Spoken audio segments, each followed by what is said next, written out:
Good afternoon and welcome back to the Afternoon 5 State Farm Report. Danielle Drotzman, your host here for 570 WNAX. Hope you guys are all having a great Thursday.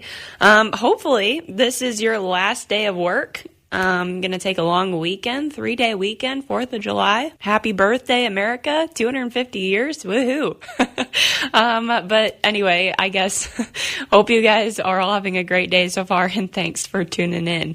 Kicking off your program here today, we have a special guest with us. We're excited to welcome on Laura Nelson. She is the Executive Director of the Nebraska Grazing Lands Coalition. So, Laura, thank you for joining us here on WNAX. How are you today? I'm doing great. Thanks for having me on, Danielle. Absolutely. Well, we're excited to get you on and just hear a little bit more about what the Nebraska Grazing Land Coalition does for its producers. So with that, first, let's just start out. We've been hearing a lot about Nebraska and just, the conditions. So I guess maybe first just fill us in on current grazing conditions and maybe what you guys have been hearing from some of your ranchers. Sure. Danielle, it's so varied across the state, and I know you have listeners all across the state. I'm based here in Bassett.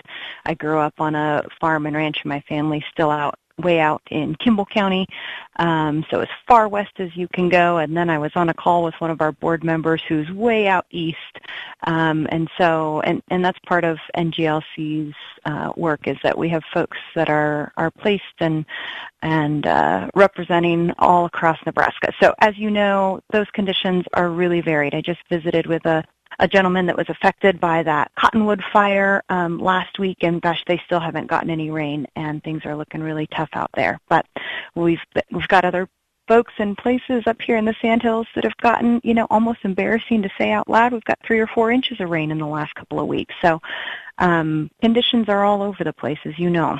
Gotcha. Yeah. Well, for those people who have gotten rain, definitely good for them. And 3-4 inches definitely does a lot to the grass for sure. So, I guess with that, what exactly does the NGLC do for Nebraska or its producers? Yeah. So the Nebraska Grazing Lands Coalition, gosh, we've been around for more than 30 years, and we're a rancher-led organization, like I said, that's got our leadership all across the state. And our team, we really care an awful lot about healthy, thriving grazing lands and profitable ranchers that steward those grazing lands. And so we focus on providing education and resources to folks that help them be successful in meeting their grazing goals is the simplest way to put that.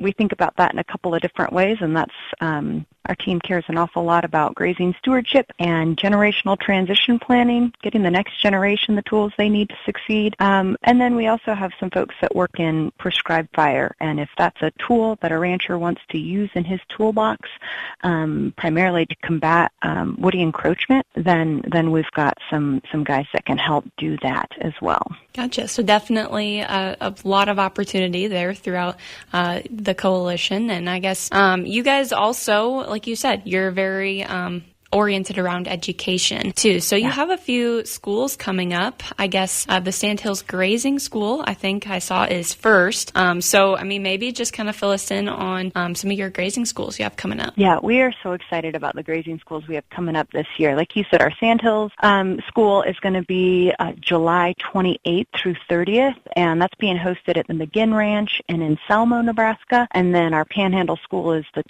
August 24th through 26th, and that's going to be hosted at the Springer Cattle Company in Sidney, Nebraska. And, the goal of these grazing schools this year are new to us. We've been putting on grazing schools for the last few years, and we always invite in instructors. And the last few years, we've had Jim Garish teach our grazing school, which has been excellent. Jim is, a world-renowned kind of thought leader in progressive grazing management, and we got him last year when he taught our Panhandle School. That was his last teaching engagement before he retired. So that was a lot of fun to have Jim there. But one of the things that we consistently hear from folks out in the country is, that's really interesting, but how does it work where I live? And so we said, okay, we want to build a grazing school that is by ranchers for ranchers, right? That is built with most of the time spent in conversation with other ranchers who are working in your context, in your environment, dealing with your challenges, to say, hey, this is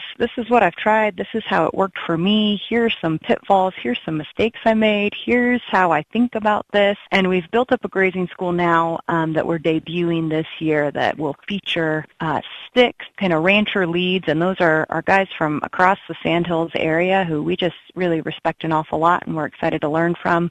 And then we've got some technical instructors, professional range cons who will provide more of the technical teaching. But really it's all about getting folks in a room where you can think about what your grazing goals are, what you want to do with your place, and how can you get the resources and tools to get there. Absolutely, and just a really great way to network and, kind of have I don't want to say army, but just, people around you who you can make connections with and say down the road, you can have, you can give up somebody a call and be like, hey, this is what I'm, it's just a great way to network for sure. So absolutely. And Danielle, I just want to share, that's one of the other things that we've added to this grazing school this year. And this is a new program, and it's the Grazing School Follow-Through program. And that program is designed to do exactly that, is that we know that today, we all have access to all of the information or teaching that we possibly need at our fingertips on the internet, right? So if you want to try something new or try a new technology, you can Google it, right? And watch a YouTube video or listen to a podcast. But sometimes the things that we need most is just, again, an experienced neighbor who's been there and done that. And so the Grazing School Follow-Through program, if you come to grazing school and you connect with somebody there that says, oh man, he's trying to do the thing that I'm trying to do, and afterwards we'll set you up to reconnect with that person and do a site visit. So you just have another rancher who's been there, done that, come out and walk the pastures with you and say, yeah, this is what I see, this is what I've experienced, and you got somebody to just bounce ideas off of, which it's a little old school because we're so super connected in the world of social media today, but sometimes we miss that ability to just, again, have somebody there riding in the side-by-side with you to see what you're seeing and just bounce ideas around. So that's built into the grazing school, is that follow-through program too. Absolutely. Very valuable there for sure. So it's all about the people not necessarily what you know. So I guess with that, is there a certain age group you guys are kind of targeting for these schools, or is anybody kind of invited? So anyone is invited to grazing school. We're saying that grazing school is focused on folks that are making management decisions in their grazing operation, right? So this is for folks who can go home and implement and have some goals in what they want to do with their ranch business to move it forward. Kind of the key idea that we're talking about is building up the next generation of grazing land leaders, and we know that we step into leadership on ranches at all different ages, right? And so anyone is welcome at grazing school. I will mention that we have another opportunity in early August, and that's August 4 through 7 out in Kimball County. We're hosting a young adult ranching for profit seminar, and that's with Dallas Mount with the Ranch Management Consultants, another really well-known group, and that is specifically for 18 to 25-year-olds. So that young adult ranching for profit seminar in early August is for 18 to 25-year-olds, but grazing school, again, is open to and welcomes folks that are really in a management role on their ranch and ready to achieve their goals. Gotcha. All right. And I guess, is there any other specific details for those 3 schools that you announced or just told us about, like where should we register, kind of find more details, where could we do that? Yeah, so nebraskagrazinglands.org. That's our website. You can find us on social media channels, of course, but registration for each of those events is open at nebraskagrazinglands.org. Perfect. All right. I guess any other events or programs coming up here this summer that you want to highlight or wrap up, or anything I missed? Yeah, just a couple other things that are going on. Gosh, it's just a packed full summer, and we're really excited about this. We partner with a lot of other organizations across the state that serve ranchers, and one of those partnerships is with the university, and they put on a great grazing conference in Kearney every year. That's right on the top of our Young Adult Ranching for Profit course this year. Of course, that's just how schedules work sometimes, but if you're not going out to Kimball for that Young Adult Ranching for Profit course, check out the UNL Grazing Conference August 4th through 6th in Kearney, because that's a pretty cool event coming up in Nebraska too. All right, again, that is Laura Nelson. She is Executive Director of the Nebraska Grazing Lands Coalition.